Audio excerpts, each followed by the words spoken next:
میں حکومت سے کہنا چاہتا ہوں کہ اپنے وزراء کرام کو ہدایت کریں کہ وہ مظفر آباد میں بیٹھا کریں۔ وزراء مظفر آباد میں بیٹھیں گے تو پھر کام کو چل سکے گا۔ مظفر آباد میں جتنے وزراء کی موجودگی ہوگی لوگوں کے لیے آسانیاں پیدا ہوں گی، اور اگر مظفر آباد سے وہ باہر اپنے حلقوں تک اگر وزراء نے اپنے آپ کو محدود کر لیا تو اس سے کام نہیں چلے گا، اس سے مسائل جو ہے اس میں بہت اضافہ ہی ہوگا اس میں مسائل کو حل کرنے میں۔ تو تھرڈ پارٹی ایکٹ کے حوالے سے جو ایک ترمیم وہاں پیش ہوئی اور بڑا کہا گیا کہ جی این ٹی ایس کو ختم کر دیا گیا، جو میری معلومات ہے اس کے بعد میں نے چیک کیا این ٹی ایس کو نہ کسی نے ختم کیا، نہ کسی میں اتنی ضرورت ہے کہ اس کو ختم کر سکے۔ اگر این ٹی ایس کو ختم کرنے کی کوئی بھی کوشش کسی نے کی تو مسلم لیگ بطور جماعت اس کی مخالفت کرے گی اور بھرپور طریقے سے مخالفت کرے گی۔ مسلم لیگ کے کارکن مطمئن رہے، ہماری ساری توجہ اس وقت جو ہے پاکستان کے انتخابات کی طرف ہے۔ پاکستان کے انتخابات کے لیے ہم نے ایک مربوط پلان تیار کیا ہے آزاد کشمیر مسلم لیگ نے۔ ہم ڈیوٹیاں ہر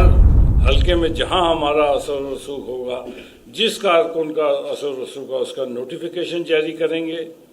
وہاں کے امیدوار کے ساتھ جو ہمارا قومی اسمبلی کا صوبائی اسمبلی کا امیدوار ہوگا اس کے ساتھ اس کا کوارڈینیٹ کروائیں گے، اور اس کے بعد وہاں کیمپین کریں گے، اور مسلم لیگ نون آزاد کشمیر جو ہے وہ بھرپور طریقے سے انشاءاللہ تعالیٰ پاکستان کے انتخابات میں اپنا کردار ادا کریں گے۔ ریٹائرڈ فوجی ہیں جنہوں نے وہاں مقبوضہ خطے میں نوکری کی ہو، ان کو ایل او سی کے ساتھ ساتھ ایریا میں جو وہ آباد کرنا چاہتے ہیں اور ایک بیلٹ بنانا چاہتے ہیں تاکہ اس پار جو مسلمان رہتے ہیں ان کو اقلیت میں تبدیل کر دیا جائے۔ وہ ڈیموگرافک چینج کا ایک بڑا منصوبہ ہے، اور اس منصوبے کے تحت انہوں نے ٹیٹوال میں ایک شاردا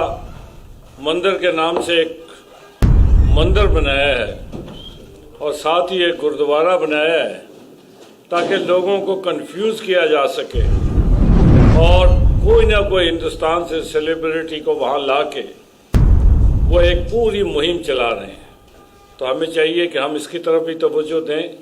اور ہم ہندوستان کے ڈیموگرافک چینج کی اس پالیسی کی شدید الفاظ میں جو ہے مذمت کرتے ہیں، اور ہم کسی صورت